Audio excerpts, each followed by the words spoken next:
Hi everyone, my name is Kennedy and I just completed my first year of my PhD program. I thought I would come and make a video about some tips of how to prepare for graduate school while you're still in undergrad.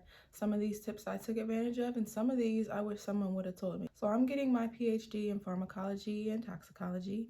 So the tips that I'm going to share today specifically relate to the biomedical sciences, but they could be applicable for any degree program.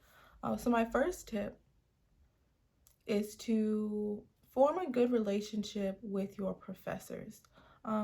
Your professors are the people that are going to end up writing you letters of recommendation, and they need to be able to write a good letter about you, a letter that really talks about who you are, what your passions are, what your interests are. And there's no way for them to do that if they don't really know who you are. Just saying that Susie took one of my classes her freshman year and she got an A in it is not sufficient when applying to graduate school. And go to their office hours, go talk to them. If there's something that you don't understand, go ask them about it. And in those sessions, you can tell them what your dreams and aspirations are in your career. And let's say, like, for one of my professors, I was like, yeah, I'm really interested in doing this sort of research. And so whenever an opportunity presented itself to the professor, they would share that information with me, telling me about summer internships or conferences that I should apply for, or different opportunities that existed that related to what I told them that I was passionate about. And those are the kind of connections that you want to make with your professors. Forming a good relationship with your professors is first and foremost in trying to get into graduate school. So my second tip is kind of related to the first one, and it's do summer internships.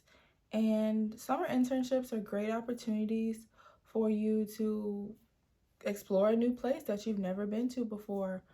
And it's an opportunity to get out and explore other universities, other research facilities, depending on what field you're trying to go into. So you can either do a summer internship at another institution, or you can do a summer internship at your home institution. Like if there's a professor at your school who you want to work with and do research with, should you stay there and work with them the whole time you're in undergrad?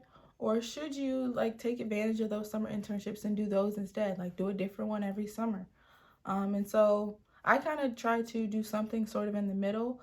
So I had a professor at the university that I worked with that I did my research with starting my sophomore year, and I continued that throughout my senior year. But I also left during the summer and went to do went to have different experiences at different universities. And let me know if you want me to make a video about what my summer research experiences were like. And another thing is that you might get published from the work that you do. Depending on how much you get done during your summer internship, if that research is sufficient, I don't know another word for that, sufficient and significant, then you might be able to get on a publication. I know I got I got published from my first summer internship opportunity that I had. I think I was like third author. It doesn't matter because I still put it on my CV and I still call it my first publication. So getting published also looks really good on graduate school applications. So going to do those summer internships and getting published, which may or may not happen, is a good opportunity. But whether you get published or not, it's still a great experience, and it will teach you a lot about how research is done.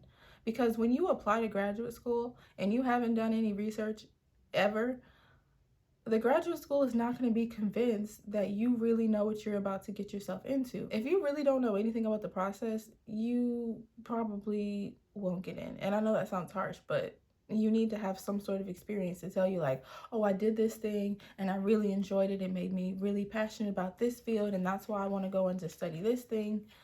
And that's what graduate schools are kind of looking for. They want to see that you've tried it before and that you actually like it and that you're sure that this is what you want to do. My third tip is to learn how to read a scientific article. Yeah, grad school, and I don't know if everyone knows this, is a lot of reading and writing. I'm gonna make a whole nother video about writing because that is a beast in and of itself.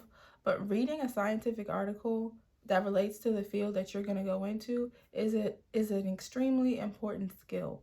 Um, I know when I was in undergrad, we had what is called a journal club, where a group of students gets together, usually with like a faculty. If you have the opportunity to take advantage of a journal club, I feel like that's a really good introduction to how to read a scientific article. And even if that seems like a daunting task, go to a professor and say, like, hey, I saw this article and I think the abstract sounds pretty cool, but I don't know how to read it. Could you help me?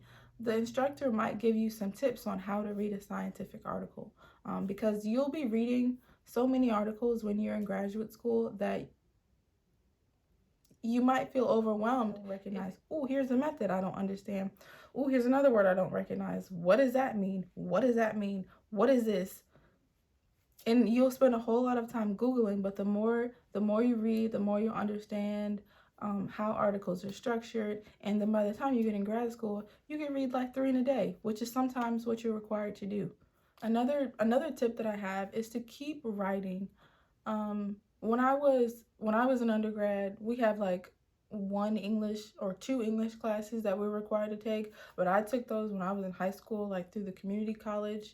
So I didn't really need to take any English classes in college, and I didn't. And I think that was like my biggest mistake of all. And so keeping up your writing skills while you're in college is important, because like when you get to graduate school, you'll be writing papers, like you'll be writing manuscripts, and you'll be writing review articles, and you'll be writing for class, and you'll literally be writing forever. So don't forget how to write. And so if there's a class at your university that's geared around like scientific writing, that would be amazing. I didn't have that opportunity. I wish I did, because I probably would have taken that class. But learning how to write is also a very important skill. My next tip is to do a responsible conduct of research workshop. So responsible conduct of research is basically a class that teaches you about scientific integrity, scientific ethics, and those skills are really important in graduate school. You will inevitably have to take one as a requirement in most degree programs, because there are some things that you just shouldn't do, and you need to know what they are, and so that's kind of why that's a requirement. If you have the opportunity to take one while you're an undergrad, it might help you in your summer research, during those internships. It might help you in your intramural research opportunities.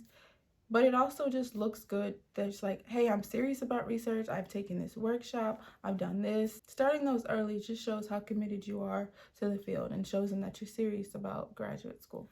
My next tip, I think this is number 6, is go to a conference and or do a presentation of your research. So scientific conferences are excellent networking opportunities around the country. They are hosted all over the place. If you have done a summer internship, you could ask the faculty mentor that you have, hey, what are some good scientific conferences you think I could present this summer research at? Or you could ask some of the professors that you're close to back at your home institution what they think would be appropriate. I went to a couple of conferences during undergrad. So one of the programs I was in during undergrad arranged for us to go to a conference every year, well, junior and senior year of college. So it was the annual Biomedical Research Conference for Minority Students, shortened to ABRCAMS. I'm going to put the information in the description box below. So this is general minority students. So you know if you're a minority. It's like the biggest undergraduate research conference in the entire country. There's another conference called SACNAS or SACNET. I just call it SACNAS. And it's I don't know what SACNAS stands for, but it's for Latino, Hispanic, Chicano, Native American. There are representatives from not all, but a good number of graduate programs. So universities around the country that have master's and PhD programs, and medical schools, if that's what you're into. can present your research in either a poster, I hope you know what a research poster looks like. A research poster where you know, stand next to your poster for an hour and talk about it to anybody who comes up, or an oral presentation where you make a PowerPoint and you present it to an audience and take questions at the end. Both of those they have at that conference, and most at all conferences that I've been to. And there's rewards for students who do a great job at presenting their poster or their oral presentation. I think you get money. Yeah, I think I got like $200, maybe. I might be capping. And then you can go around to all the different booths that are around with all of the different graduate schools and go rack up on those fee waivers. Because if you have attended this conference, there's usually like a button on the grad school application that's like, hey, I went to Abercamps. Or you just talk to them and you put your email in and they'll send you a fee waiver if you're planning to apply to that school. And so this conference is in November every year. And so that's still enough time for you to use it for your grad school applications that year. And so if you are doing this as a junior, you don't have to, you can tell them that you're a junior and that you might need it next year. But if you're a senior, you should have already planned out which schools you're going to apply to send this application to. Okay, my 7th tip is really self-explanatory, but it's good. Get good grades. It's kind of hard to get into grad school with a low GPA. Yeah, I think anything above like a 3.3 will get you in somewhere. It depends what your goals are. You have to have other strong areas of your application. And so most graduate schools will tell you it's a pretty holistic application process, but there are schools that have a GPA cutoff. And I know for one of the schools I applied to, if your GPA was below 3.3, you weren't even considered. So having a strong GPA is important, which means get good grades in your classes. My 8th tip is to take advantage of extracurricular activities at school. So I did a lot of things when I was in college, probably too many things, but a lot of them were there were two types of things I did. There were things that I did for fun because I really liked doing those things, and they were like de-stressing or just like feel good activities.